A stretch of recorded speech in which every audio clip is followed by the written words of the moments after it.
ॐ अखण्डमण्डलाकारं व्याप्तं येन चराचरं तत्पदं दर्शितं येन तस्मै श्रीगुरवे नमः। योगेश्वर श्री कृष्ण भगवान की जय। ऐं सरस्वत्यै नमः। श्री गंगा देव्यै नमः। पूर्व का प्रसंग एक बार स्मरण करते हैं। पूर्व में अपन लोग चर्चा कर रहे थे कि शास्त्र का सहारा नहीं ले रहे और धर्म कर्म करने में लगे पड़े हैं, तो तेसाम निष्ठा, उनकी निष्ठा क्या है, उनके चित्त की स्थिति क्या है। तो चित्त की स्थिति अंतःकरण के अनुसार होती है। संस्कार सभी के अलग अलग हैं और उन संस्कारों के अनुसार सभी अपने अपने कार्य संपादन करते हैं। यदि अंतःकरण की स्थिति सात्विक है तो उनका भोजन भी अलग होवेगा। राजसी का अलग है, तामसी का अलग है। सात्विक का भोजन तीखा नहीं, नमक कम, मिर्च कम, और ये राजसी का भोजन होता है कड़ुआ, खट्टा। ये रजोगुणी चित्त की स्थिति जिसकी है उसको इस तरह का भोजन अच्छा लगता है। और यदि चित्त की तमोगुणी स्थिति है तो तमोगुणी चित्त की स्थिति में भोजन बासी है, कई बार गंध मार रहा है, और तरह वो तामसी भोजन कुछ अलग तरीके का ही है। तामसी वाले तामसी भोजन स्वीकार करते हैं, अधपका उन्हें चल जाता है। तो क्या है ये तमोगुणी चित्त की स्थिति। सतोगुणी चित्त की स्थिति ज्ञान वैराग भक्ति में रुचि, रजोगुणी घर गृहस्थी के कार्य में रुचि वाले, और तमोगुणी चित्त की स्थिति तो उन्हों की निद्रा, प्रमाद, आलस आदि, इस तरह से सबके चित्त की स्थिति अलग अलग है। और जहाँ तक भगवान श्री कृष्ण कहते हैं कि तप की, यज्ञ की, उपासना की, भगवान श्री कृष्ण कहते हैं चित्त की स्थिति के अनुसार सतोगुणी उपासना करते हैं देवताओं की। रजोगुणी स्थिति, रजोगुणी जो लोग हैं चित्त की स्थिति जिनों की, वो यक्ष राक्षस आदि की पूजा करते हैं। और तमोगुणी चित्त की स्थिति जिनों की है वो उनों के भूत प्रेत आदि की उपासना करते हैं। भूत प्रेत की उपासना बेशक करें, पर इन्हों की उपासना कैसी है, इन्हों की उपासना यहाँ तक ही सीमित है। यदि उपकार कर लोगे तो ठीक, वरना ये तमोगुणी भूत प्रेत की उपासना करने वाले कई बार दूसरे के काम बिगाड़ने वाले काम ज़्यादा करते हैं। इसलिए इन कर्मों से कई बार दुख की प्राप्ति होती है और अंत में नरक भी जाना होता है। रजोगुणी उपासना करने वाले लोग यक्ष राक्षस आदि की उपासना करके, और ये लोग जो है लोक यहाँ पर तो सुखी कर देते हैं, पर लोकांतर में इन्हों की गति नहीं है। पर जो पंच देवों की उपासना करते हैं, ब्रह्मा विष्णु रुद्र की उपासना करते हैं, गणेश की, दुर्गा की, सूर्य की, गायत्री आदि की, जो इन्हों की उपासना करते हैं, वो उपासना कैसी है? भोग और मोक्ष, यहाँ भी सुखी रखती है, यहाँ भी आनंदमय जीवन, अंत में मोक्ष, अंत में मोक्ष की प्राप्ति करा देने वाली है उपासना इन्हों की। तो उपासना भी अलग, चित्त की स्थिति के अनुसार। यज्ञ आदि करे तो उसमें भी अलग है। एक करेगा फल की इच्छा ना रखकर केवल भगवान की प्रीति आती है, दूसरा करेगा फलाकांक्षा रख करके, और तीसरा तो न विधि जानता है, न मंत्रहीनम क्रियाहीनम, कुछ भी नहीं आता पर करने में लगे पड़े हैं। रजोगुणी दिखावा के लिए करता है, सतोगुणी भगवान को प्रसन्न करने के लिए करता है। भगवान श्री कृष्ण तप को भी 3 प्रकार का कहते हैं, शारीरिक तप, वांगमय तप और मानस तप। शारीरिक तप कहलाता है देव दुज गुरु प्राग पूजनम शौच मार्जमम ब्रह्मचर्य अहिंसा च शारीरम तप उच्यते। शरीर के द्वारा हम दूसरे के काम में आ जाएं, देवता ब्राह्मण आदि, और भी बहुत सारी बातें बताई हैं जो पूर्व में कथन की जा चुकी हैं।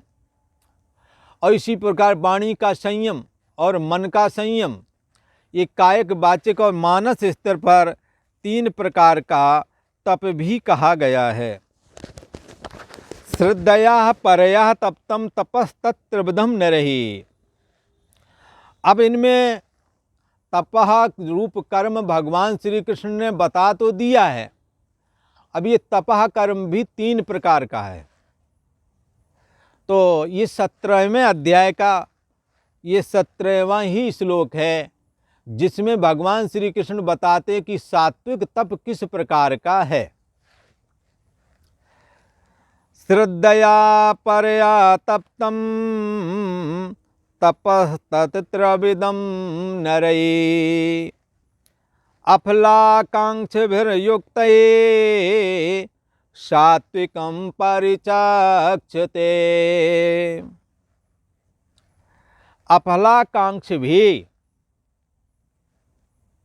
फल को न चाहने वाला, अफलाकांक्षभिः युक्तैः नरः परयः श्रद्धयः तप्तं तत्त्रिविधं तपः सात्विकं परिचक्षते। फल को न चाहने वाला अफलाकांक्ष भी, जब कोई साधक जो सतोगुणी है, जिसके चित्त की स्थिति, वो तप कैसा करता है? अफलाकांक्ष भी, फल को नहीं चाहता। फल को न चाहने का मतलब है ईश्वर अर्पण बुद्धि से। अफलाकांक्ष भी युक्त ही नरः, ये जो है फल को न चाहने वाला योगी, ऐसे पुरुषों नरहि, ऐसे पुरुषों द्वारा परयः श्रद्धयः तप्तम, परम श्रद्धा से, हाँ तप्तम माने किए गए, परम श्रद्धा से तपस्या जब करते हैं, तपस्या के द्वारा जब तप शरीर को तपाया, तो कैसे तपाया? श्रद्धा तो है ही है, शास्त्र का सहारा भी लेते हैं, जैसा शास्त्र ने बताया है वैसा करते हैं। फल को न चाहने वाले, हाँ ऐसे योगी पुरुष है जब परम श्रद्धा से योग, जिनकी श्रद्धा भी परम है, क्योंकि शास्त्र और गुरुओं पर बड़ी अपार श्रद्धा है, और उनके कहने के अनुसार ही ये तप रूप कर्म में प्रवृत्त होते हैं। ऐसे लोग श्रद्धा से युक्त हुए जब तप करते हैं तो कैसा करते हैं? तत्त्रिविधं तपः सात्विकं परिचक्षते। योगी पुरुषों द्वारा परम श्रद्धा से किए हुए उक्त है पूर्वोक्त 3 प्रकार का तप, शारीरिक, शरीर के द्वारा, वाणी के द्वारा और मन के द्वारा, परम श्रद्धा से युक्त किए गए उन योगियों के द्वारा जो वो तप किया जाता है, वह तप 3 प्रकार का तप ये सात्विक कहलाता है। शारीरिक तप, वांगमय तप और मानस तप। शर्त यह है कि फल की इच्छा ना रखे, शास्त्र के अनुसार और परम श्रद्धा, अटूट श्रद्धा के साथ जब कायिक, वाचक और मानस स्तर से ये तप किया जाता है तो ये तप सात्विक कहलाता है। ये तप है सात्विक। चाहे वाणी के द्वारा बोलें, चाहे मन के द्वारा बोलें, और शरीर के द्वारा चाहे दूसरों की सेवा करें। जब हृदय में कोई फल ना चाह करके, अर्थात स्वार्थ बुद्धि का त्याग करके केवल कर्तव्य है ऐसा समझ के करते हैं अथवा ईश्वर अर्पण बुद्धि से करते हैं, तो वो तप, ये 3 प्रकार का तप सात्विक बन जाता है, शरीर का, वाणी का और मन का। अब राजस तप के विषय में कहते हैं, और यहाँ 18वें श्लोक में कह रहे हैं, सत्कार मान पूजार्थम तपोदम्भेन चैव यत् क्रियते तदिह प्रोक्तम राजसं चलमध्रुवम्। अपलह कांक्ष भी युक्त ही नरई। हाँ, सतोगुणी तो वो हो गया जो फल नहीं चाहता, और रजोगुणी कौन हो गया? सत्कार मान पूजार्थम, शरीर, वाणी और मन से जो काम करता है, शरीर के द्वारा सेवा करता है ब्राह्मणों की, विद्वानों की, है तो यही तो तप है। देव दुज गुरु प्राग पूजनम, शौच मार्जम, बाहर भीतर से पवित्र रहना, ब्रह्मचर्य रहना, अहिंसा वृत्ति को धारण करना, ये शारीरिक तप है। इसी शारीरिक तप को जब केवल इसलिए करता है कि हमारा सत्कार बढ़ जाएगा, हमारी मान पूजा बढ़ जाएगी, है, इसलिए जब तप करते हैं तब वही तप शरीर के द्वारा वही सेवा सतोगुणी भी करेगा, रजोगुणी भी करेगा। सतोगुणी की वो सेवा परमात्मा को प्राप्त कराने वाली होवेगी, यहाँ भी शांति देवेगी, वहाँ कल्याण देवेगी, मोक्ष देवेगी। पर रजोगुणी की वही सेवा,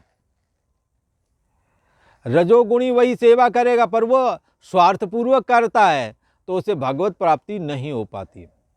कर्म एक ही है और फल 2 प्रकार का है। एक यहाँ भोग और मोक्ष दोनों दे रहा है, और एक केवल स्वार्थ से प्रेरित होकर इसलिए कर रहा है कि मेरा सत्कार बढ़ जाएगा, मेरी मान पूजा बढ़ जाएगी।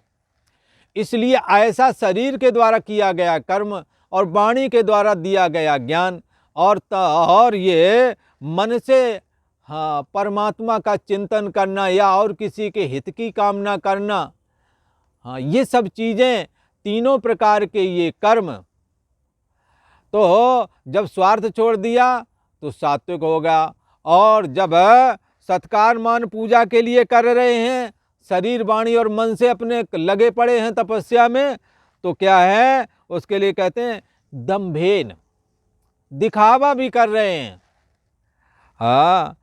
और ऐसा यदि कहीं दिखता है, समझ लो ये तप तो है पर ये रजोगुणी है, इस रजोगुणी तप से परमात्मा की प्राप्ति ना हो सकेगी। क्रियते तदीय प्रोक्तम राजसम चल मध्रुवम, जो तप सत्कार मान और पूजा के लिए किया जाता है, जो तप सत्कार मान और पूजा के लिए तथा चा एव अन्य किसी स्वार्थ के लिए भी है, अन्य किसी स्वार्थ के लिए भी वो करते हैं, सत्कार मान पूजा के लिए, और भी दूसरे तरह के स्वार्थ जुड़े हैं।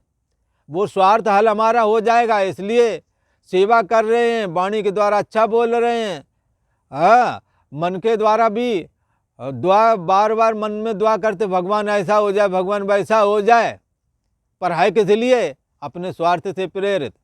शरीर, वाणी और मन से ये किया जाने वाला प्रयास जो तपस्या कहा गया है, यही जब केवल सत्कार पूजा के लिए और दिखावा के लिए किया जाता है, तो कहते हैं तत अध्रुवम चलम, फिर उसका फल जो है अध्रुवम, कल्याणकारी फल नहीं रह जाता है, अनिश्चित है उसका फल, मिलेगा भी कि नहीं मिलेगा ये भी क्लियर नहीं, क्योंकि वो तो दिखावा कर रहा था, कर नहीं रहा था, दिखावा कर रहा था।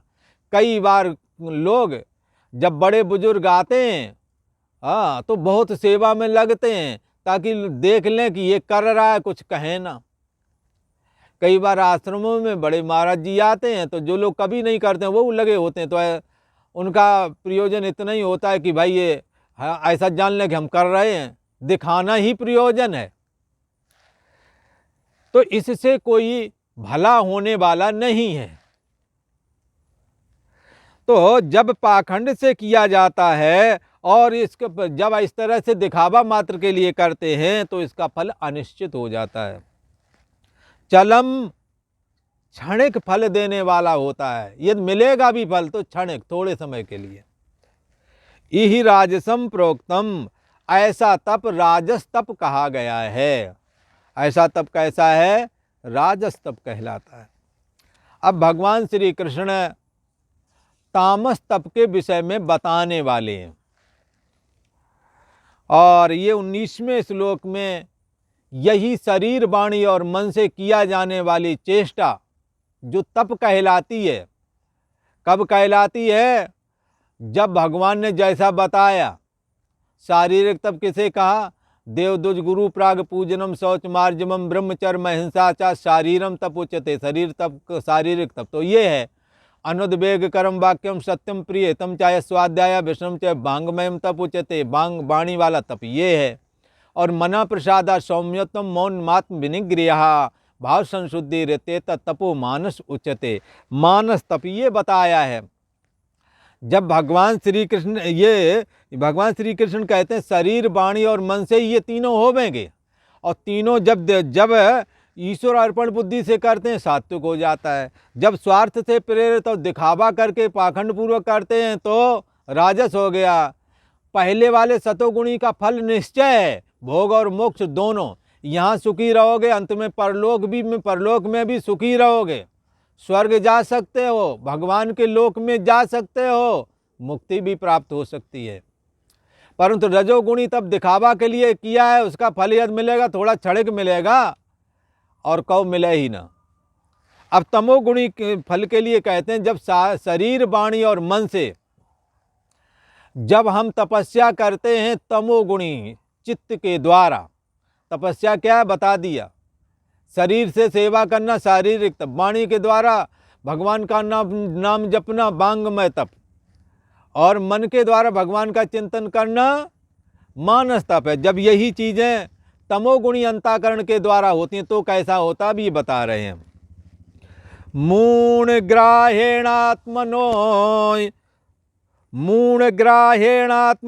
यत पीड़या क्रियते तपा परस्योत साधनार्थं वा तत्तामस मुदाहृतम्। यत तपः मूढ़ग्राहेण, जो तप मूढ़ता को ग्रहण करके,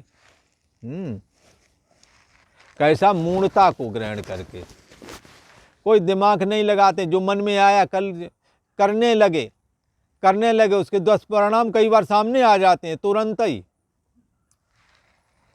यत तपा मूढ़ग्राहेण, जो तप मूढ़ता पूर्वक, कोई लेना देना, व्यर्थ के काम करने लगते हैं। अब जा रहे, कोई सेवा कर रहा है, अब वहां जाकर कुछ टांग अड़ा दिया, मूढ़ग्राहेण। जो तप मूढ़ता पूर्वक हट से, ना कहीं शास्त्र उसका कथन कर रहा है, ना कोई विद्वान लोग ऐसा कहते हैं, वो काम करने लग जाओ, कहते हम तो तपस्या। जैसे उदाहरण के लिए जब हम लोग जंगल में रहते थे तो एक ने क्या किया, सारे कपड़े खोल दिए, बोले अब मैं दिगंबर रहूंगा। और फिर आया, अपन के पास में भी आया था, और भी संत थे, उन्होंने के पास में भी आया था, तो कहा भाई ये कपड़े क्यों उतार दिए हो? पूरा दिगंबर था, जंगल का मामला था, कोई था नहीं, इसलिए वहाँ कोई प्रॉब्लम नहीं थी।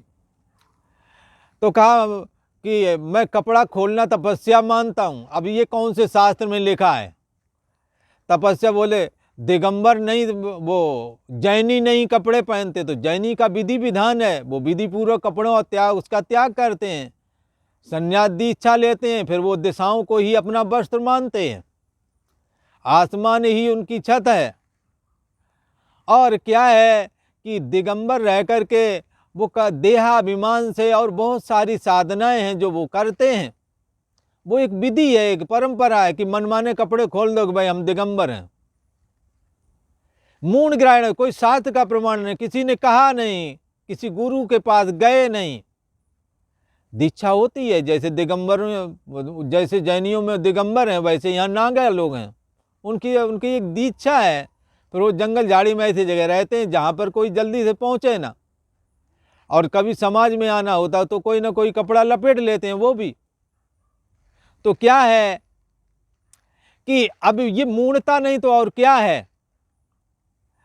तो यदि यही कहें कि कपड़ा खोलना ही तपस्या है तो बंदर तो सारा जीवन भर बगैर कपड़े के रहा है, कौन सा तप हो गया उसका। और कपड़ा खोलना ही तपस्या है तो जानवर तो कोई कपड़ा पहने ही नहीं आज तक। ये मूढ़ता के अलावा और क्या है। इसलिए भगवान श्री कृष्ण कहते हैं इस तरह से नहीं, शास्त्र विधि से, महापुरुषों के माध्यम से जो विधि विधान है उसके अनुसार करना है, फिर उसका पालन भी तो करना है, न कि मनमाने ढंग से लगे चले जाना है। भगवान श्री कृष्ण कहते हैं मूढ़ ग्राह्यण, मूढ़ता को ग्रहण करके मनमाना करने लगे। यत तपः मूढ़ ग्राह्यण आत्मनः पीड़या, जो तप मूढ़ता को ग्रहण करके, एक बार एक क्या हुआ, हमने किसी से सुना था, एक ने कहा मैं तपस्या करूंगा। बोले करो भाई। कहीं अब वो ज़्यादा कुछ सीखने समझने कहीं नहीं गए, एक रस्सी बांधी पेड़ में और उल्टा पैरों के बल लटक गए तो अपना उस हिसाब से कुछ किया होगा जैसा भी हो, पर कोई विधि विधान नहीं भाई, किस लिए, उसके भी तरीके हैं। तो अब क्या है, ये मूढ़ता के अलावा और क्या साबित हो रहा है। जब शास्त्र विधि के अनुसार यदि यही करना है तो शीर्षासन के बल पर तपस्या होती है, उसका विधान है, ऐसा नहीं कि नहीं है, पर उसको विधि विधान से करो। मन में आ गया कर लिया। अब ये किस दिशा में जाएगा। अब जैसे कोई कहे कि हमें जाना है तीर्थ यात्रा के लिए, वो जो गाड़ी मिलेगी उठी पर बैठ लेना है, तो पता नहीं कहाँ तीर्थ की बजाय कहाँ पहुँचो जा करके तुम। गाड़ियाँ से स्टेशन पर सब हैं, पर आपने जिस दिशा में जाना है उस दिशा की गाड़ी में बैठना है, ना कि कोई भी गाड़ी मिल जाए बैठ जाओ। पर कई विचरण वाले होते हैं, उनसे कई बार पूछो साधु संतों की बात, ये विषय से अलग है। कहते कि भाई आप महाराज किधर जा रहे हो, कौन सी गाड़ी बैठो, बोले जो मिल जाएगी उसी पे बैठ लेंगे। पर वो होते हैं, हाँ, उनकी स्थिति कैसी होती है। एक बार क्या हुआ, एक पंडा की घोड़ी थी, वो पंडा जो था ना तीर्थ पुरोहित, अब ये अब तीर्थ पुरोहिती करते थे तो हर जगह उनके जजमान थे। और वो जो घोड़ी थी ना वो उस पंडा से बहुत परेशान थी कि जब देखो तब ये इधर हाँक देता है उधर हाँक देता है। एक बार घोड़ी ने मन में सोचा कि आज मैं इसको बताऊंगी। तो जिधर वो हाँके, अब वो पंडा समझ गया कि आज घोड़ी बिगड़ी हुई है, तो जिधर वो घोड़ी हाँके मानो पूरब की ओर हाँका, पूरब की ओर उसे चलाया। अब वो तुरंत मुड़कर पश्चिम की ओर चल पड़ी। तब वो कहता चल चल पश्चिम को चलना, चल कोई बात नहीं, पर वहाँ भी हमारा एक जजमान है, वहीं से हम अपना काम कर ले आएंगे। तो घोड़ी का यार ये तो इधर को जानता है, चलो ठीक है। तब उसने पश्चिम की बजाय दूसरी रास्ता में चल पड़ी। तो बोले इधर भी हमारा एक जजमान है, चाहे जिधर चला तू। तो क्या है, इस तरह की हालात साधना में नहीं चलेगा कि पंडा की घोड़ी जिधर मुड़ी कि चल उधर ही मेरा जजमान हूँ, वहाँ भी है। घोड़ी तंग हो गई, आखिर उसने फिर टक टक करके जिधर को चलाए उधर ही चली। उसे पता लग गया कि मेरे परेशान करने से ये पंडा परेशान नहीं हो रहा है। और उसके भगत चारों ओर थे, हाँ, जजमान उसके चारों ओर थे। बोले जिधर चलना उस चल, मैं तो तेरे को आज काम करवा के ही मानूंगा। तो क्या है, ये साधना में नहीं चलेगा। मूढ़ता को ग्रहण करके जिधर मन आया उधर चल पड़े। यद तपः मूढ़ ग्राह्यण, जो तप मूढ़ता पूर्वक हट से मन वाणी और शरीर की चेष्टा कैसे करते पीड़ा पहुंच रही है। एक बार एक ने कहा हम ध्यान करेंगे। ध्यान करेंगे, पद्मासन लगाया बढ़िया सा और लगा कर थोड़ा अभ्यास था और फिर हठपूर्वक अब उठना ही नहीं, चाहे कुछ हो जाए। और वो बैठ भी गया शायद 20 घंटे तक शायद लगभग, और फिर बाद में जब हुआ तो पैर बंध गए। ये तो अभ्यास की बात है। फिर खोले गए, खोल के फिर वो तेल ताल लगा करके उनको किया गया। तो ये मूर्ता के अलावा और क्या है? तो इसलिए ये शास्त्र विधि और महापुरुषों के देख रेख में ये कार्य संपादन होना चाहिए। भगवान श्री कृष्ण ने कहा, शरीर वाणी और मन से जो तप हमों कथन किया है, वही तप जब मूढ़ता पूर्वक किया जाता है, और उस मूढ़ता के कारण शरीर को अतिशय पीड़ा भी होती है, जिससे कई बार ये योग साधना करने वाला रोगी हो जाता है।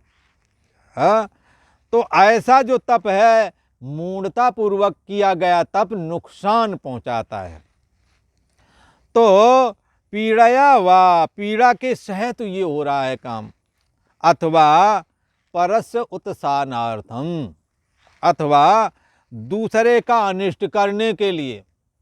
जैसे उदाहरण के लिए, एक बार एक ने आपस में लड़ा दिया, तो उस समय पुराना समय था, लोग पीपल आदि पर जल चढ़ाते थे, तो कई को पीपल वाले देवी देवता थोड़ा चढ़ाते चढ़ाते कुछ मंत्र आदि कर लेते, तो कुछ थोड़ा मोड़ा जानकारी होती थी भूत पिशाच झाड़ने वाली और मरण आदि की, मारण सम्मोहन आदि की। तो उन्होंने आपस में लड़वा दिया दोनों को। तब उसकी जब कोई बस में नहीं गया तो अपने पीपल के नीचे आया और उसने कपड़े उतार करके भस्मी लगाई, अब को बोला कि तब उठूंगा जब वो मर जाएगा। कहते हैं कि वो मर ही गया, तभी वो वहां से उठा। ये क्या है? मूढ़ ग्राहेण, दूसरों को कष्ट देने के लिए। अब ये लगा, न खाया न पिया, वैसे खड़ा रह गया और अपना जो मारण था वो अपना करता रहा, वो खड़ा खड़ा, वो मर गया। तब तक मर गया तो बोले ठीक रहा। ये जो है ना, दूसरे को पीड़ा पहुंचाने वाला तप तमोगुणी कहलाता है। मारण सम्मोहन आदि कभी भी सत्पुरुषों पर नहीं करना चाहिए। विद्या विनय संपन्न ब्राह्मण आदि हैं, साधु हैं, समाज में जो भले लोग हैं, जो हमेशा दूसरे के हित में लगे रहते हैं, इन लोगों पर कामयाब नहीं होता है, क्योंकि ये कहीं न कहीं इनके अंदर ईश्वरी शक्ति काम कर रही, तभी तो ये परोपकारी हैं, तभी तो ये सबका हित चाहते हैं। सबका हित चाहने वाला, सबका परोपकार करने वाले पर यदि कोई करेगा, वो कोई भी हो, उस पर यदि करोगे तो उसके दुष्परिणाम उसी को झेलने पड़ेंगे जो करने वाला है। इसलिए ये मारण सम्मोहन उच्चाटन आदि सभी पर कभी नहीं कर, किसी पर भी नहीं करना चाहिए। पर यदि कोई ऐसा नौबत भी आ जाए तो बहुत सारे जैसे बुजुर्ग हैं, सम्माननीय हैं, जिनका जीवन निर्मल है, ऐसे पर कभी नहीं करना चाहिए। व्यर्थ में दुख नहीं देना चाहिए, क्योंकि मंत्र का पावर है, वो पावर दिखाएगा, उसे दुखी करेगा, पर उसका दुख तुम्हारे को ले डूबेगा। इसलिए एक जगह ऐसा भी कहते हैं, मारण सम्मोहन उच्चाटन आदि करने में तुम स्वतंत्र तो हो, पर बाद में नरक की प्राप्ति उन्हें होती है जो ऐसा करते हैं। इसलिए इसको ना करके भगवान की भक्ति को करना चाहिए। शरीर वाणी और मन से दूसरे का उपकार तो करे, परंतु अपने मंत्र बल का, अपना जो मारण सम्मोहन आदि थोड़ा मोड़ा कर रखा है सिद्धतमों ने, उसके द्वारा किसी का अहित नहीं करना। यदि तुम अहित करोगे तो वो अहित, उसका तुम कर ना सकोगे, क्योंकि उसका प्रारब्ध मान लो सुख का है, धन समृद्धि का है, और उस पर तुम मारण सम्मोहन करो, वो उसका ना बिगड़ेगा, कुछ थोड़ी मोड़ी दिक्कत आएगी, ठीक हो जाएगा, पर तुम्हारी ऐसी तैसी हो जाएगी। क्योंकि तुम सोचते हो उसे दुख देना, जबकि दुख उसके प्रारब्ध में है ही नहीं। तुम कैसे दुखी करोगे?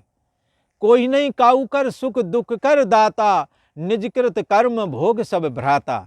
कोई किसी को सुखी दुखी नहीं कर सकता है।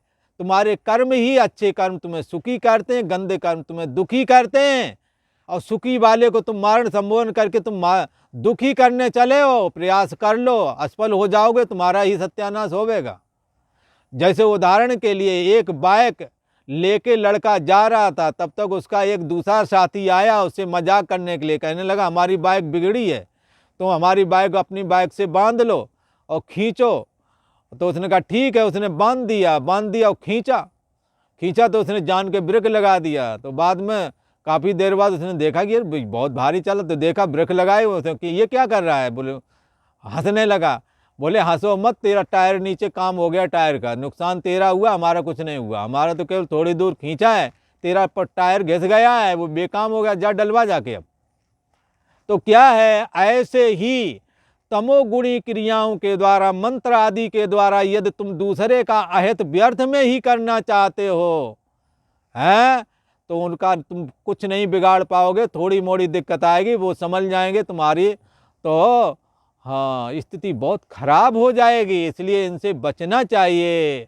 मारण, सम्मोहन, उच्चाटन आदि यदि कोई समाज को तंग करने वाला है, शत्रु आदि है, उन पर बेशक करो, पर अपने लोगों में, अपने प्रजाजनों में, अपने संगी संगातियों में ये कभी ना करे। ऐसा करने वाला कभी सुखी नहीं रहता। जीते जी वो मारण संबोधन वाले केवल प्राय करके भूत प्रेत आदि सिद्ध करे हुए होते हैं, मरने की नौबत आने से पहले वो भूत ही बन जाते हैं। उनकी हुलिया, उनका मुंह, कद काठी सब कुछ विचित्र हो जाती है, लगता है ये बहुत अंदर पिशाच जैसा लग रहा है, कई कहते हैं। तो ये स्थिति उन्हों की बन जाती मरते मरते। वो इसलिए यक्ष राक्षसों की पूजा करने वाले, प्रेत आदि की पूजा करने वाले प्रेत हो जाते हैं, यक्ष आदि राक्षसों की पूजा करने वाले राक्षस बन जाएंगे। इसलिए परंतु भगवान श्री कृष्ण कहते हैं मद भक्ता यान्ति मामपि, परंतु मेरा भक्त जब मेरे लिए तप करता है तो मुझे प्राप्त होता है, और भोग और मोक्ष दोनों ही उसे उपलब्ध हो जाते हैं। भगवान श्री कृष्ण कहते हैं यत तपः मूढ़ग्राहेण आत्मनः पीड़या परस्य, जो तप मूढ़ता पूर्वक हट से मन, वाणी और शरीर को पीड़ा पहुँचाने के लिए कर रहा है, या कर रहा है, उससे शरीर पीड़ित हो रहा है, और भीतर बैठा हुआ परम ब्रह्म परमात्मा जो बुद्धि देश का साक्षी है, उसे भी कष्ट हो रहा है तुम्हारे इस काम से है। तो जब दूसरों को, जब अपने को पीड़ा पहुंचा रहा होता है अपनी चेष्टा के द्वारा, कौन सी, शरीर, वाणी और मन की चेष्टा से पीड़ा के सहित और दूसरों का अनिष्ट करने के लिए, हाँ वह परस्य उत्साधनार्थम, दूसरे का अनिष्ट करने के लिए क्रियते, किया जाता है। तत् तामसम उदाहर्तम, वह तप तामस कहा जाता है। ये तप सात्विक नहीं, तामस कहलाता है। इसलिए ये तमोगुणी तप हमें नहीं ना करके सतोगुणी तप करना चाहिए। तमोगुणी तप से दूसरे का और अपना दोनों का अहित हो रहा है, और सतोगुणी तप से समाज का हित हो रहा है, अपना हित हो रहा है। यहाँ भी आनंद से, वहाँ भी आनंद से। यदि तुम्हें वहाँ लोकांतर में नहीं जाना तो भगवान यहीं पर ज्ञान के द्वारा, गीता ज्ञान के द्वारा मुक्ति देवेंगे।